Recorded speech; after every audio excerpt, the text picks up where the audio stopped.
championship team at right guard. Are you one of those guys that's maybe not moving around quite as much? Are you just like playing right guard, or kind of what are you doing in practice, Tegra? I mean, we're preparing everybody to be able to play everywhere that's needed. I mean, that's something we had to do last year to win the national championship. So we're doing the exact same thing, just getting guys comfortable being in different places, getting guys comfortable being uncomfortable. Tegra, would you be as comfortable with all this changing around if last year didn't happen?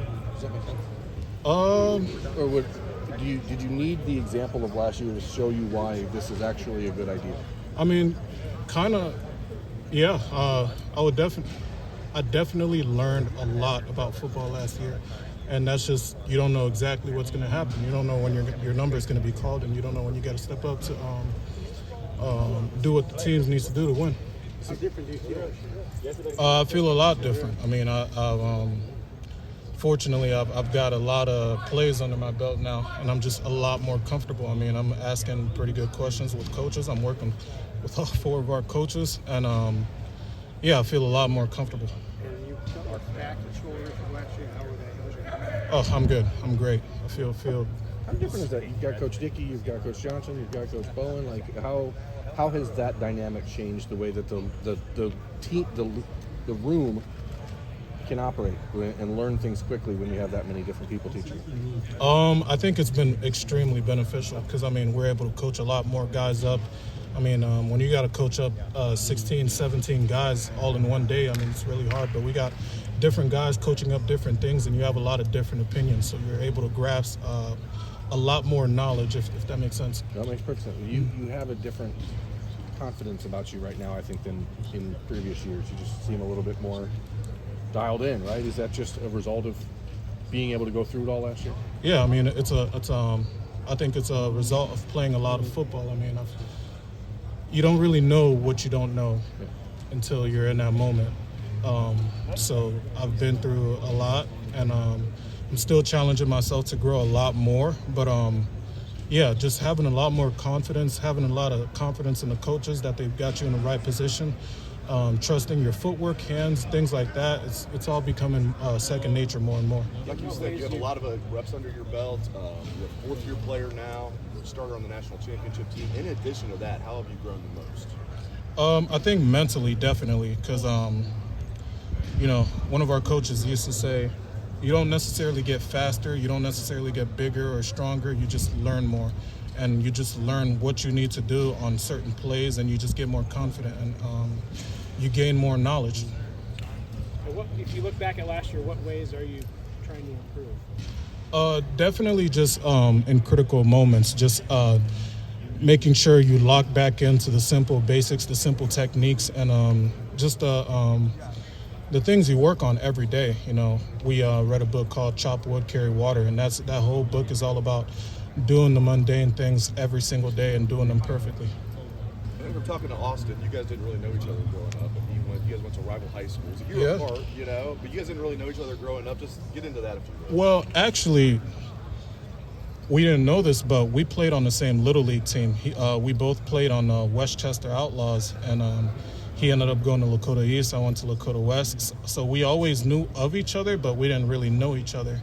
And I guess it's just funny how it works out now that we're. That sounds like a pretty good Little League Pee-wee, whatever. Yeah. I bet they didn't call you Pee-wee. I bet they didn't call you Pee-wee. Yeah, no, man.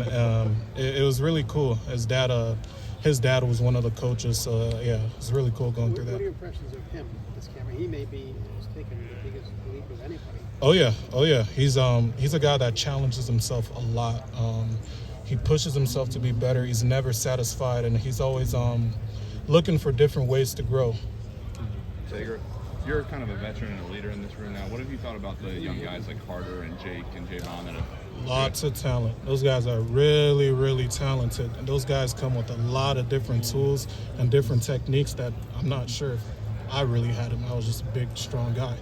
These guys are very talented. They got some learning to do, some more experience to go through. This is their first fall camp. So, but those guys are really talented.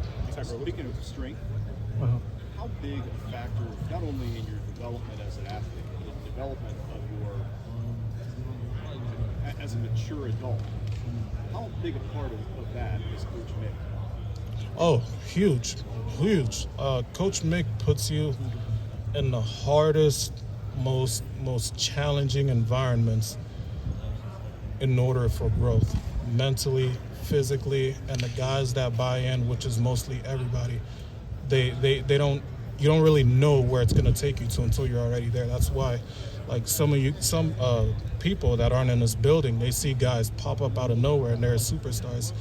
Those things do not happen out of nowhere, and a lot of those things are credited to Coach Mick. What would you cite as a specific example as to why that works, why the method works? There's a lot of science behind it, a lot of community building behind it. What produces that result? Examples as in just, challenging guys, calling guys out, getting in guys' faces. I'd say the biggest example of that is Sonny Styles. He's a guy that Coach Mick was on very hard the last 2 years, and Sonny, he struggled at first, but when he bought in, look at the player he is right now. Look at all these things that are being said about him. They're not just being said just because. What's it been like going against this group of type of tacklers? Oh, these guys are very good, and it's a lot different from last year. We had the 2 best D tackles in the country, in my opinion, but these guys all come with something different, and they all come with a different skill set. And just going up against these different guys, it teaches you how to play the season, because you're not going to go against the same front. You're not going to go up against the same guys, so it's good. Two more questions. Hayden has really taken a big step. What have you seen from him, and what's that growth you like to see?